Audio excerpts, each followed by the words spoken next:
IPL 2025 के लिए जब ऑक्शन हुआ तो उस ऑक्शन में एक भी बांग्लादेश के खिलाड़ी को किसी भी टीम ने खरीदा नहीं। दोस्तों, बांग्लादेश क्रिकेट फैंस के बीच में बड़ा गम और गुस्सा है और ट्रेंड स्टार्ट कर दिया गया है कि बायकॉट आईपीएल फॉरएवर। ये मोहम्मद यूनुस साहब और बांग्लादेश को सबक सिखाया कि हम जब मर्जी तुम्हें बायकॉट कर दें, जब मर्जी तुम्हें निकाल दें और हम डिटरमाइन करेंगे कि तुमने खेलना है या नहीं खेलना। आईपीएल में जो करोड़ों करोड़ों रुपए के बंदे बिके हैं कि साढ़े मुंडिया की कोई कीमत नहीं सी, वो सियासी पॉइंट ऑफ व्यू छोड़ के तुझे लगता है कि हमारे प्लेयर्स जो है ना वो आईपीएल अब जिस मकाम पे हमारे प्लेयर पहुंच चुके हैं आईपीएल की, अब वो जो फीका सा मजा है वो अब लोगों को नजर आएगा? नहीं।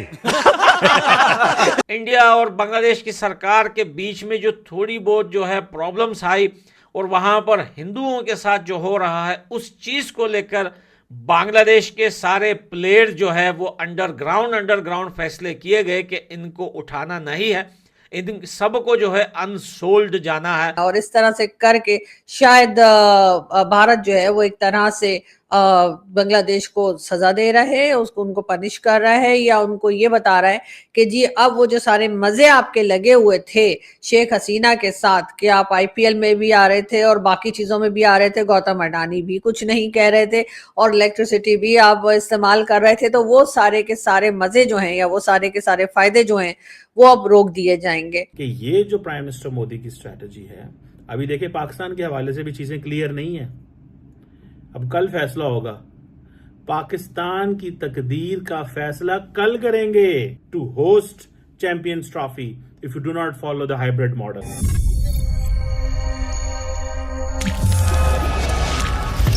नमस्कार, जय हिंद दोस्तों आईपीएल मेगा ऑक्शन 2025 में इस बार एक भी बांग्लादेशी क्रिकेटर को नहीं खरीदा गया है। आईपीएल नीलामी 2025 में बांग्लादेश के 12 खिलाड़ियों का नाम शॉर्ट लिस्ट में किया गया था, लेकिन नीलामी के दौरान किसी भी फ्रेंचाइज ने इनमें से एक भी खिलाड़ी को भाव नहीं दिया। बांग्लादेश के खिलाड़ियों का न बिकना कई कारणों की ओर इशारा कर रहा है। हाल के समय में हिंदुओं पर हो रहे लगातार हमलों के कारण दोनों देशों के रिश्तों में काफी खटास आ गया है। हाल ही में बांग्लादेश में हिंदू पुजारी और इस्कॉन के प्रमुख चिन्मय कृष्ण दास ब्रह्मचारी को गिरफ्तार कर लिया और इस पर भी काफी हंगामा मचा हुआ है। भारत ने इस तरह बांग्लादेश को सख्त संदेश दे दिया है कि भारत से पंगा लेने के बाद उसकी हालत भी पाकिस्तान जैसी हो सकती है। बांग्लादेश ने अगर भारत के साथ अपने संबंधों को नहीं सुधारा तो फिर भविष्य में बांग्लादेशी क्रिकेटर का भी आईपीएल से पत्ता साफ हो सकता है, जिसको लेकर आज पाकिस्तानी मीडिया छाती पीट कर रो रहा है। तो चलिए दोस्तों, इसी पर आगे पाकिस्तानी मीडिया का रिएक्शन देखते हैं। बांग्लादेश के किसी प्लेयर को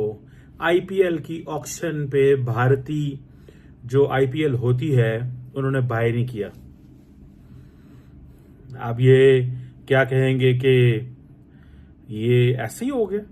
नहीं, ये भारत के जय शाह साहब ने, अमित शाह साहब ने, नरेंद्र मोदी साहब ने, डॉक्टर जयशंकर साहब ने, ये मोहम्मद यूनुस साहब और बांग्लादेश को सबक सिखाया कि हम जब मर्जी तुम्हें बायकॉट कर दें, जब मर्जी तुम्हें निकाल दें और हम डिटरमाइन करेंगे कि तुमने खेलना है या नहीं खेलना।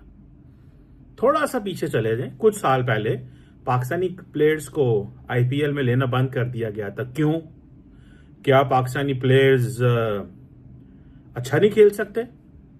क्या अच्छे बैट्समैन नहीं है? अच्छे बॉलर नहीं है? अच्छी फील्डिंग नहीं करते? ग्लोबल रैंकिंग में नाम नहीं है? क्या वजह है? सिर्फ एक वजह है, India is using IPL as a tool for coercion. जैसे ट्रंप कहते हैं ना कि मैं जो भी हो जाए, जैसे भी हो जाए, कुछ भी हो जाए, जो भी हो जाए, जैसे भी हो जाए, कुछ भी हो जाए, मैं ट्रेड वॉर्स की तरफ जाऊंगा और मेरे पास हैवी टैरिफ्स लगाने का एक जवाब मौजूद है, क्योंकि ये सारी दुनिया जो है हमसे डॉलर कमाती है, कनाडा भी कमाता है। जैसे उन्होंने कहा जी 50% जो है वो हम टैरिफ लगाएंगे चाइना पे, बाकियों पे 20%, 10%, 25%, डिफरेंट। इवन के मैक्सिको धमकी लगा दी, कनाडा को धमकी लगा दी। So it means they are using trade as an instrument to change the behaviors of other nations. Narendra Modi wants to use cricket as an instrument to change the behavior of Pakistan and now Bangladesh. अगर ये logic नहीं बनती तो मुझे बताएं। मैंने आपको बड़े सॉफ्ट से तरीके से बता दिया कि नरेंद्र मोदी साहब जो हैं वो अब ये महसूस करते हैं this is the time to punish Bangladesh. लेकिन बात सारी है कि एक तरह से अब काफी स्ट्रिक्टली जो है वो भारत काम कर रहा है और भारत इतनी आसानी से बांग्लादेश में जो कुछ हो रहा है मेरे ख्याल है उसको होता हुआ नहीं देखेगा और कहीं ना कहीं हर जगह से ऐसा कुछ किया जाएगा जिससे कि बांग्लादेश को ये एहसास हो या बांग्लादेश की गवर्नमेंट को ये एहसास हो कि वो क्या गलत कर रहे हैं बांग्लादेश में रहने वाले हिंदू फैमिलीज के साथ। कई लोगों का कहना यह भी है कि जय शाह जो इस वक्त के क्रिकेट बोर्ड के चेयरपर्सन हैं, जय शाह को शायद उनके फादर अमित शाह साहब ने और साथ साथ मोदी जी के लोगों ने, खास मोदी जी वगैरह ने भी शायद यही कहा है कि बांग्लादेश से कोई खिलाड़ी ना रखा जाए और ये यकीनन बांग्लादेश के लिए एक बहुत बड़ा नुकसान होगा क्योंकि जाहिर है जैसे मैंने आपको बताया कि इसमें ना सिर्फ ये कि एक बहुत प्रोमिनेंट किस्म के एक बहुत बड़े इवेंट का वो हिस्सा बन रहे थे बांग्लादेश, बल्कि ये कि उसके जरिए जो है वो उनके खिलाड़ी जो है वो अच्छी खासी रकम भी कमाने के काबिल हो जाते थे, जो कि पाकिस्तान को भी ये नुकसान हो रहा है।